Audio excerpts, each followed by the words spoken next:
Welcome back to Twisted Love, the place where we peel back the layers of modern romance to reveal the secrets, the betrayals, and the raw emotions hidden behind closed doors. Today's story takes us to the misty hills of Seattle, inside the immaculate life of Julian St. James. He thought he had the perfect marriage, the perfect wife, and the perfect home. But it only took one innocent drawing from his 5-year-old daughter to shatter that illusion. She drew Mommy and the Stranger. A faceless figure, she said, made her mother cry. Driven by jealousy and suspicion, Julian installed hidden cameras to catch his wife in an affair.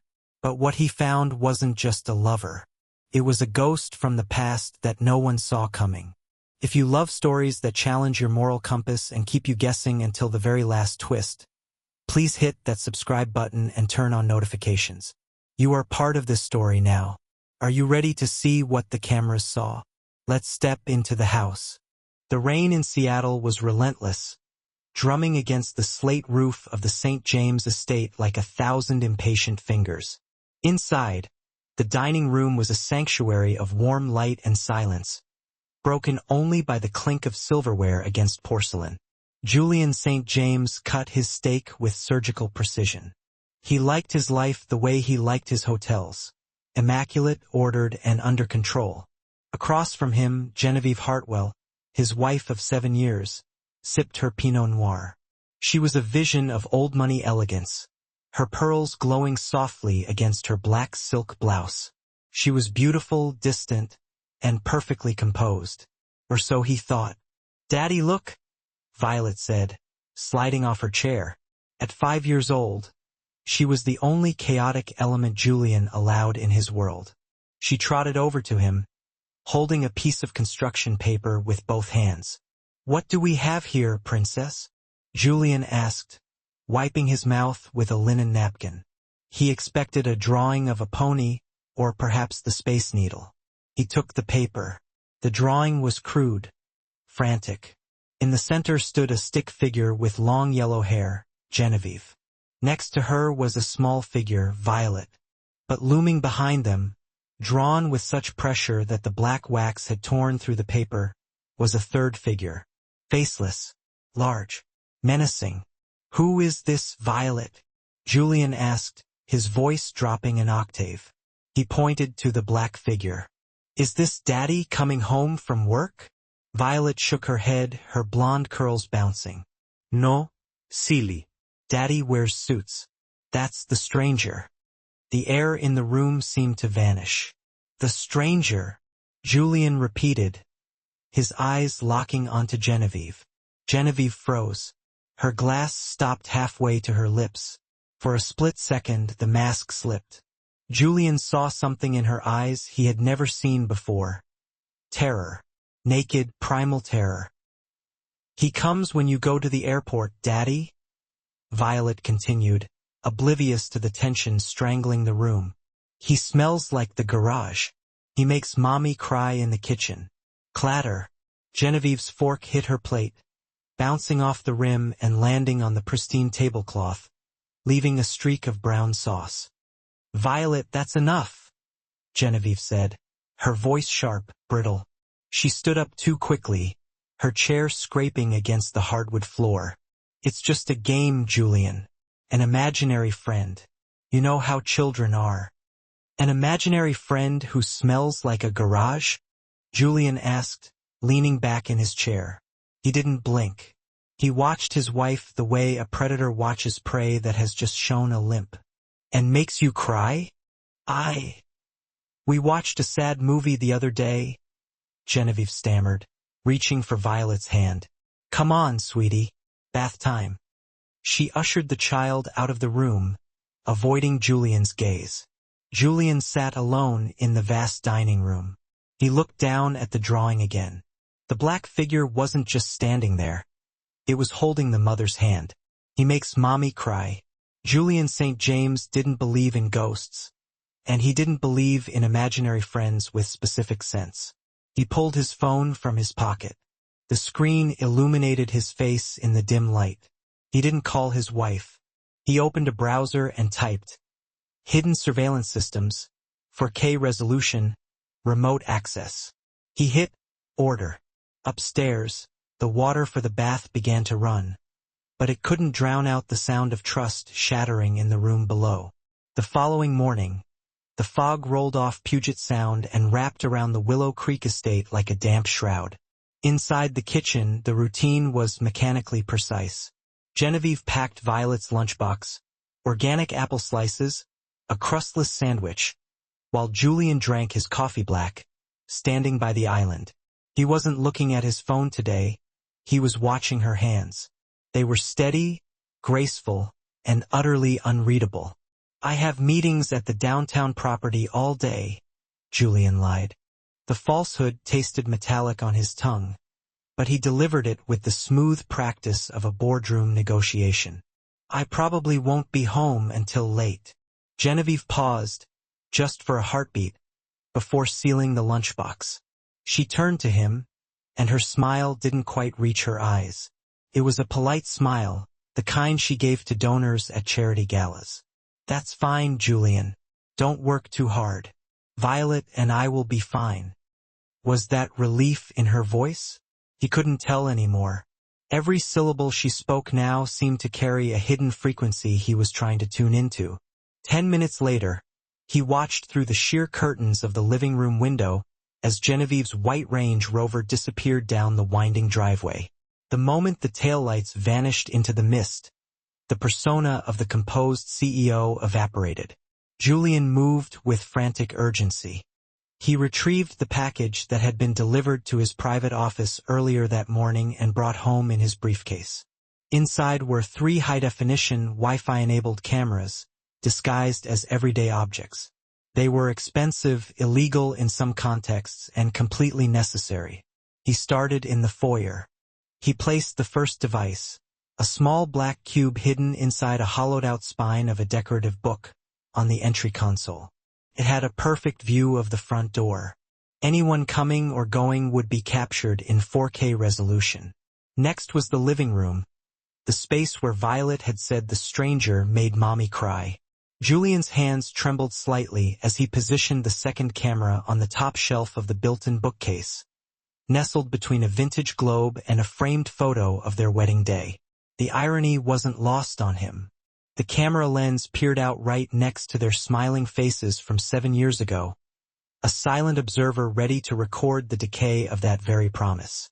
The installation took less than an hour, but it felt like a lifetime of betrayal. With every screw he tightened, with every wire he tucked away, he felt a piece of his dignity chip away. He was violating the sanctity of his own home. He was turning his sanctuary into a cage.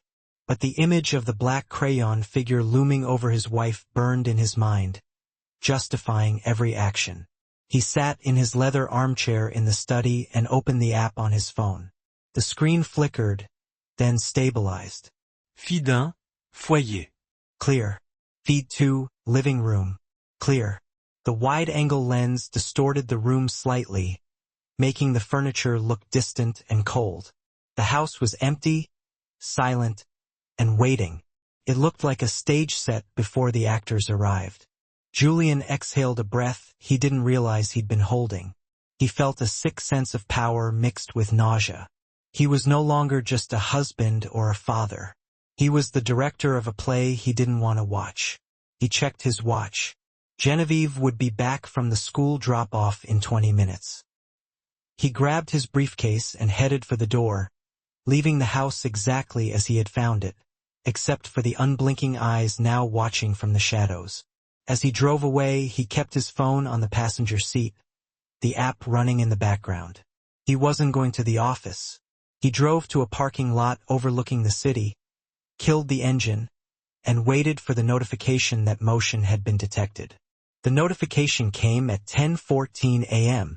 Julian was parked in a secluded spot overlooking the gray waters of Elliott Bay, the engine idling to keep the heater running against the damp Seattle chill. His phone, mounted on the dashboard, lit up with a silent, terrifying banner. Motion detected front foyer. His heart hammered against his ribs like a trapped bird. He tapped the notification, and the screen expanded into a live feed. The connection buffered for an agonizing second, pixelating the image before sharpening into clarity. Genevieve was there. She was pacing the hallway, her heels clicking a nervous rhythm on the marble floor. She checked her watch, then the window, then her watch again. She looked nothing like the ice queen who hosted charity galas. She looked like a cornered animal. Then the heavy oak front door opened. Julian leaned forward, his eyes narrowing as he scrutinized the intruder. He expected a suit, a colleague, perhaps a rival hotelier or a tennis coach. He expected someone who fit into their world of manicured lawns and seven-figure trust funds. He did not expect this. The young man who stepped into the foyer brought the grime of the city in with him. He looked barely 20, dressed in oil-stained work pants and a faded gray hoodie that had seen better days. His hair was a messy thatch of dark brown, and his face, though handsome in a rough, angular way, was smudged with grease. Julian watched, appalled, as the stranger didn't even wipe his heavy combat boots on the mat. He walked straight onto the antique Persian runner, leaving faint, muddy footprints in his wake. "You're late," Genevieve said. The audio from the camera was crisp, picking up the tremor in her voice. "Traffic sucks. You know that," the boy replied. His voice was scratchy, irreverent. He walked past her as if she were the hired help, heading straight for the living room. Julian switched the camera feed to the living room view. The stranger threw himself onto the beige linen sofa, a piece of furniture imported from Italy that cost more than most people's cars. He kicked his boots up onto the coffee table, crossing his ankles. Julian gripped his phone so tight his knuckles turned white. The disrespect was visceral, felt like a physical slap. "Get your feet down, Travis," Genevieve hissed, following him into the room. But there was no authority in her tone, only pleading. "If Julian sees the marks." "Julian isn't here, is he?" Travis shot back, leaning his head back and closing his eyes. "That's why I'm here. I'm festy. Get me a beer." Julian waited for Genevieve to throw him out. He waited for her to call the police, to scream, to show the spine of a Hartwell. Instead, she stood frozen for a moment, her hands wringing together in front of her. Then, with a defeated slump of her shoulders, she turned and walked toward the kitchen. She was obeying him. The realization made bile rise in Julian's throat. His wife, who corrected waitstaff on the proper way to pour wine, was fetching a beer for a street rat who was currently soiling their upholstery. Travis opened his eyes and looked around the room, a sneer curling his lip. He picked up a crystal paperweight from the side table, tossing it in the air and catching it repeatedly. He looked at the room with a mix of envy and hatred that Julian couldn't quite decipher. Genevieve returned with a bottle of beer and a glass. She placed them on a coaster next to his feet. Travis ignored the glass and twisted the cap off with his bare hands, letting it fall onto the rug. He took a long swig, some of the foam dripping onto his chin, which he wiped with his sleeve. "We need to talk about the payment," Travis said, setting the bottle down with a heavy thud. "Not yet," Genevieve whispered, glancing nervously at the windows, as if she could feel Julian's eyes from miles away. "Just finish your drink, please." Julian sat back in his car seat, his breath fogging up the windshield. It wasn't a standard affair. There was no romance here, no seduction. This was something darker. The boy held power over her, a raw, leverage-based power that stripped Genevieve of her dignity. Julian disconnected the feed, unable to watch the mud dry on his carpet any longer. He didn't need to see more to know what he had to do. This wasn't just a betrayal of their vows. It was a contamination of his life. And Julian St. James specialized in removing contaminants. Julian forced himself to unlock the phone screen again. The image refreshed, the lag stretching the seconds into hours. Inside his living room, the dynamic had shifted from awkward silence to volatile confrontation. Genevieve was standing by the antique secretary desk in the corner of the room. She had opened a hidden drawer, One Julian knew contained the household emergency cash, and retrieved a thick, manila envelope. She held it with both hands, clutching it against her chest like a shield before walking back toward the sofa where Travis sat. "Here," she said. Her voice was thin, filtered through the tiny microphone of the hidden camera, sounding metallic and distant. "It's 5,000.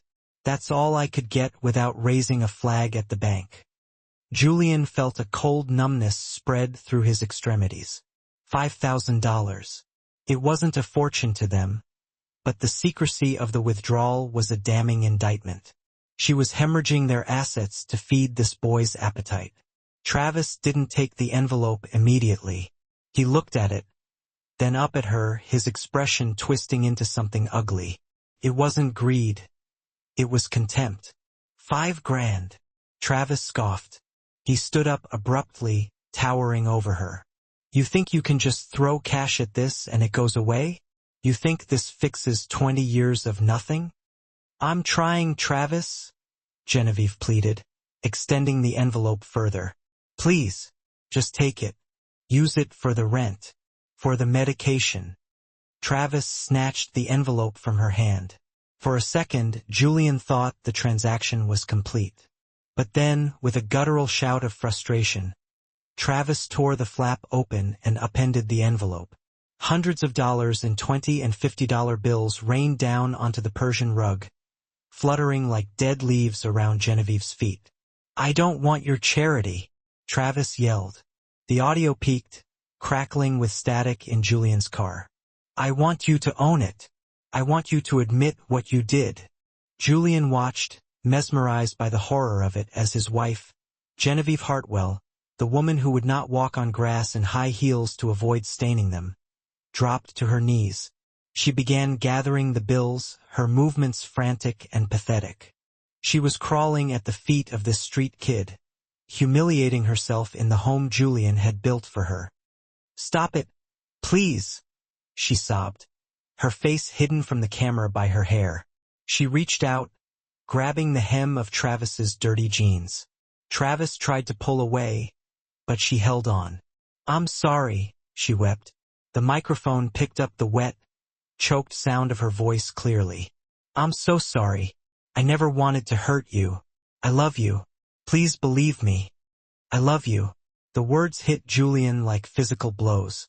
He didn't hear a mother apologizing to a son she had abandoned. He didn't hear the guilt of a parent.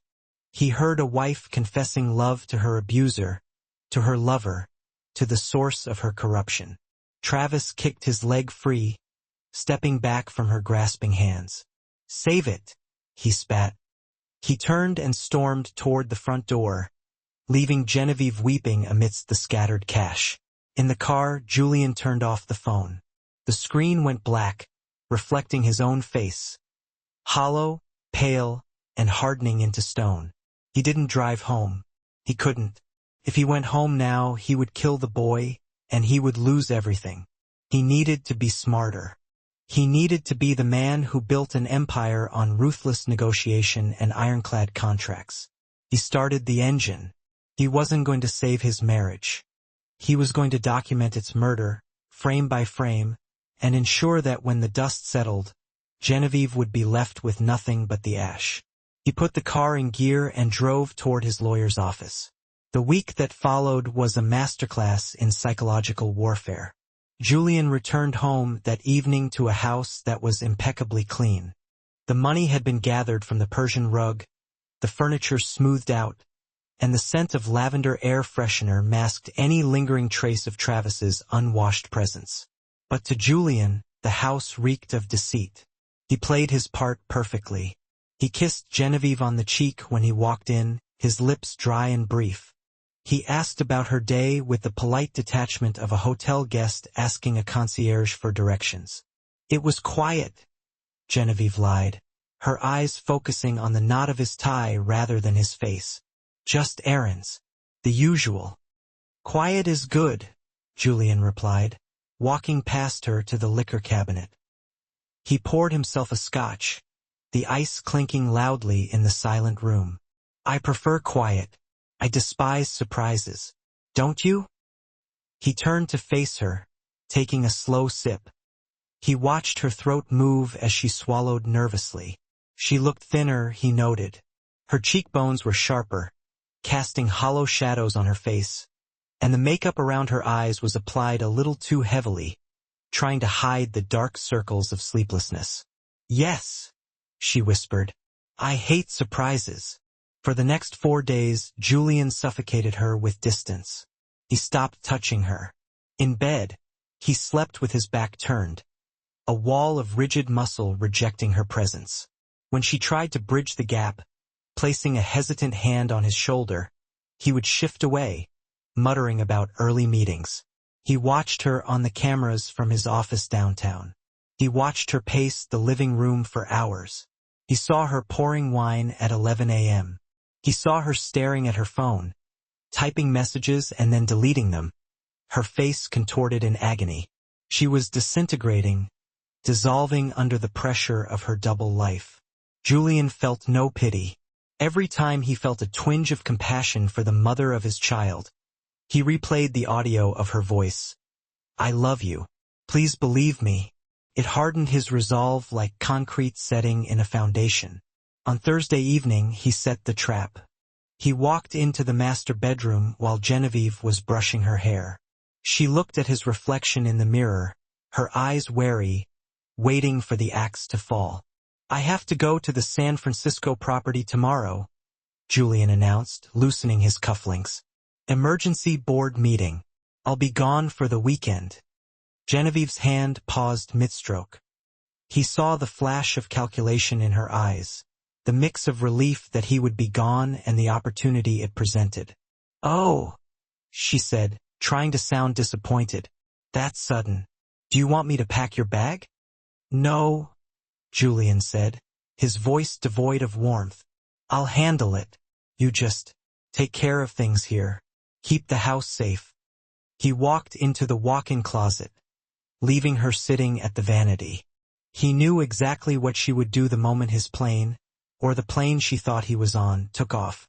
She would call him. She would bring the filth back into their home for another desperate transaction. And this time, Julian wouldn't be watching from a screen. He would be the surprise she claimed to hate so much. The rain had returned to Seattle, a cold, needle-like drizzle that blurred the lights of the city. Julian sat in the back of a black SUV parked 3 blocks away from his estate, his eyes fixed on the tablet in his lap.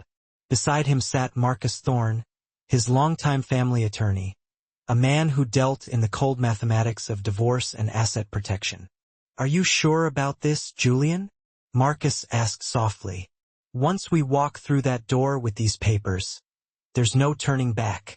The reputation of both the St. James and Hartwell names will be in the mud." "The mud is already in my house, Marcus," Julian replied, his voice a jagged edge of ice. "Look." On the screen, the front door of the mansion opened. Travis Rose stepped inside, drenched, looking even more disheveled than before. Genevieve didn't greet him in the foyer this time.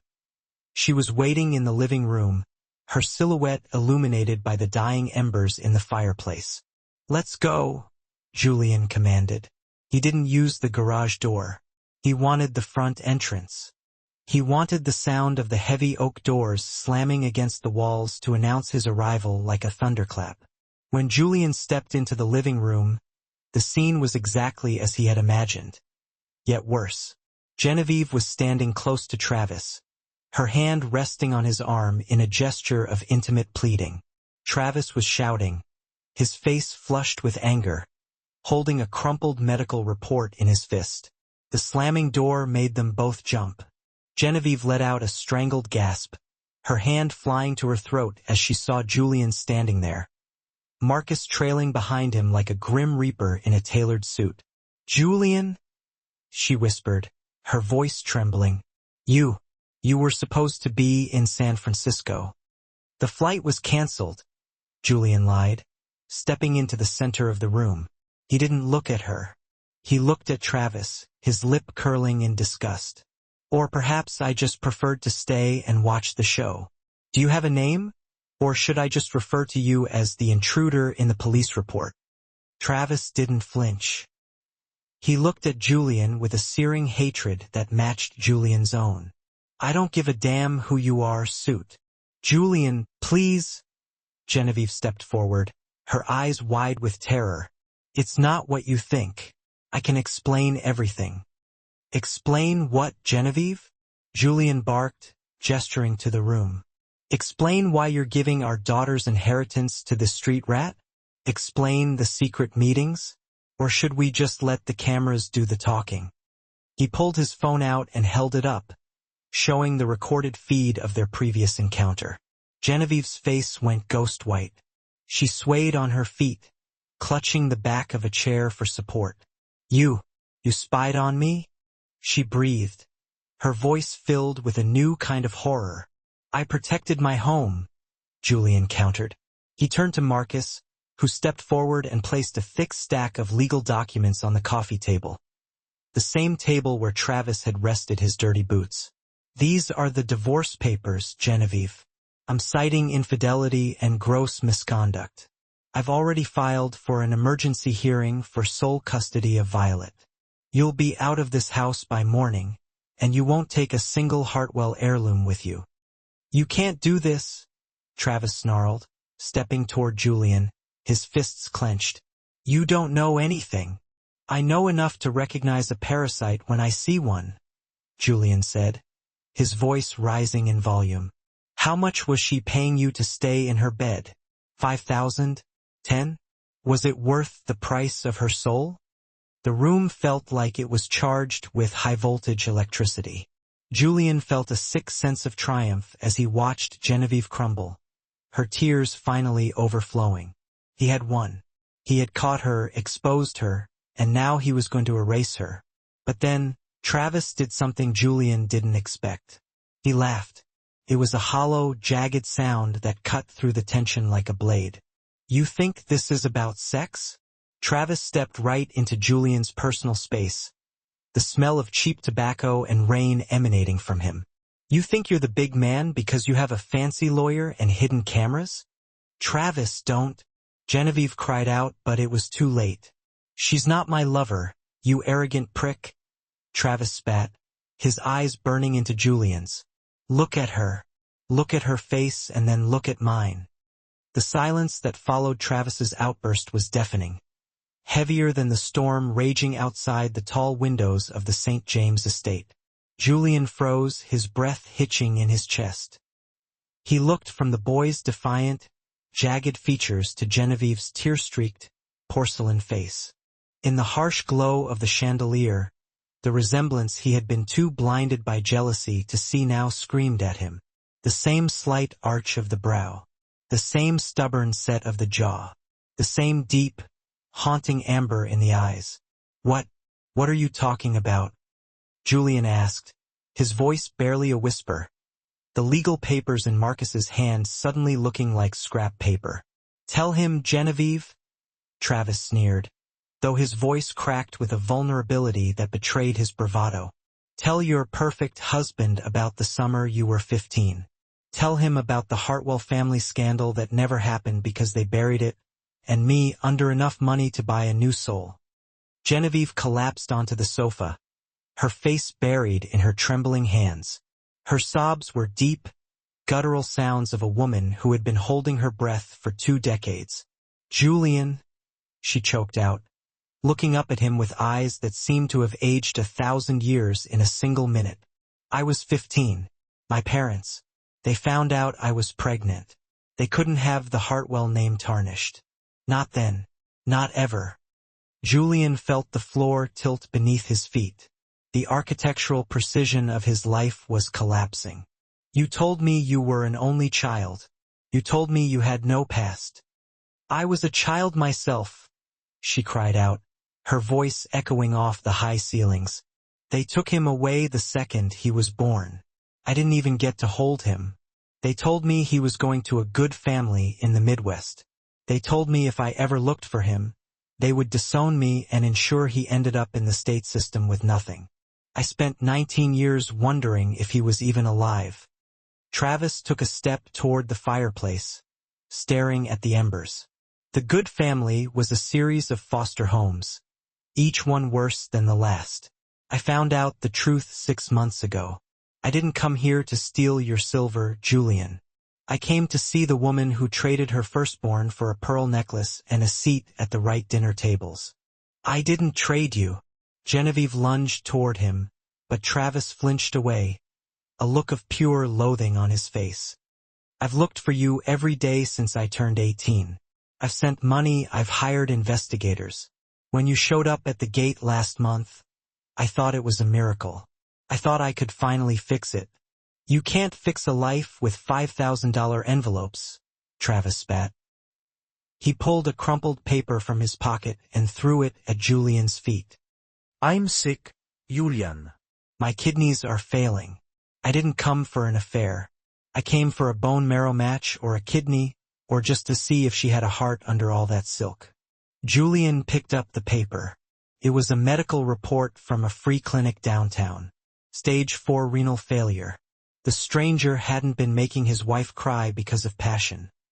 He was dying, and he was the living evidence of her greatest sin and her deepest wound.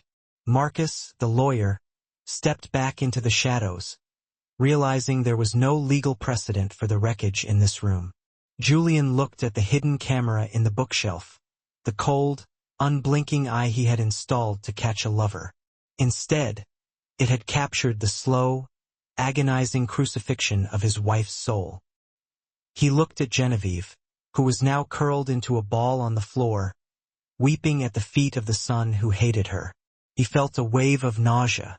He had prepared for a battle of adultery, for a victory of assets and custody. He was not prepared for this raw, bleeding piece of humanity that had just shattered his world. Genevieve, Julian said, his voice trembling as he dropped the divorce papers onto the floor. They fluttered down, landing in the muddy footprints Travis had left behind. Why didn't you tell me? Because you love the Genevieve Hartwell you married, she whispered, her voice dead. And that woman never existed. The silence that settled over the living room was final, a heavy, suffocating blanket that snuffed out the last sparks in the fireplace.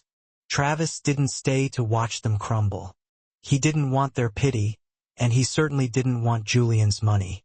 He picked up his damp hoodie, looked at Genevieve one last time with a gaze that held more exhaustion than hatred, and walked out into the Seattle night. The sound of the front door closing was soft, yet it echoed like a gavel bringing a life sentence to a close. Marcus Thorne had already retreated, slipping out the back like a shadow, leaving the divorce papers scattered on the rug like white bones from a shipwreck. Julian stood by the window, watching the taillights of Travis's old, beat-up truck disappear into the fog of Capitol Hill. He felt a profound sense of vertigo. For years, he had designed his life with the structural integrity of a skyscraper, only to find he had built it on a foundation of quicksand and silence. He turned back to the room. Genevieve hadn't moved. She was still on the floor, her silk dress ruined, her hair disheveled. She looked smaller, stripped of the Hartwell armor that had defined her since the day they met. I thought I was catching you in a lie, Genevieve, Julian said, his voice hollow. I didn't know I was watching you bleed. She looked up, her eyes vacant. There was no relief in her expression, only a vast, terrifying emptiness. The lie was the only thing keeping us together, Julian. You didn't want a woman with a past. You wanted the portrait on the wall. You wanted the legacy. He wanted to reach out to her, to offer a hand, but his fingers remained curled at his sides. The cameras were still there, tucked away in the shadows, recording this moment of absolute ruin. He thought of Violet sleeping upstairs, dreaming of ponies and sunshine, blissfully unaware that the stranger was her brother, and that her father had spent the last week planning to destroy her mother. What happens now? She asked, her voice a ghost of itself. I don't know, Julian replied honestly. He looked around the room, at the Italian furniture, the crystal, the curated art. It all felt like a stage set for a play that had been canceled mid-performance. We can't go back. I can't look at you and not see the person I suspected. And I can't look at myself and not see the man who installed cameras to trap his own wife. Genevieve stood up slowly, her movements stiff and aged. She didn't look at him as she walked toward the hallway. She stopped at the large, gold-framed mirror in the foyer. The light from the chandelier overhead was cold and unforgiving. She stared at her reflection. She saw the smudged mascara, the pale skin, the tremble in her lips. She saw the girl of 15 who had been forced to give away her soul, and she saw the woman of 34 who had lost her sanctuary. She leaned in closer, touching the cold glass, tracing the lines of a face she no longer recognized. The stranger wasn't Travis, and it wasn't the man in the drawing. It was the hollowed-out shell of the woman staring back at her.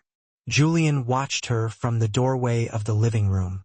They were two people sharing a house, a name, and a child.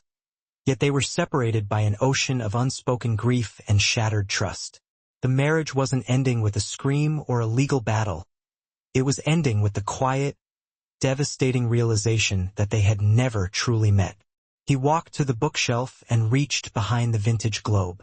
He pulled out the small, hidden camera and crushed it in his palm. It didn't matter anymore. The truth was out, and it had left them with nothing but the rain. Genevieve turned away from the mirror, her eyes meeting his one last time before she climbed the stairs. There were no words left. Julian sat in the dark, listening to the rain and the distant hum of the city. He thought of the drawing on the dining table, the jagged black figure. He realized now that Violet had been right all along. There was a stranger in the house. There had always been a stranger. I thought I was catching you in a lie, Genevieve, he whispered to the empty room. I didn't know I was watching you bleed. In the end, there were no villains in this house. Only strangers living under the same roof. Julian and Genevieve lost each other not because of hate, but because of the fear of being truly seen. It reminds us that sometimes, the hardest secrets to keep are the ones that define who we are. If you were in Genevieve's shoes, would you have risked everything to tell the truth sooner? Let me know below. Thank you for staying until the end. I'll see you in the next story. Take care of your heart.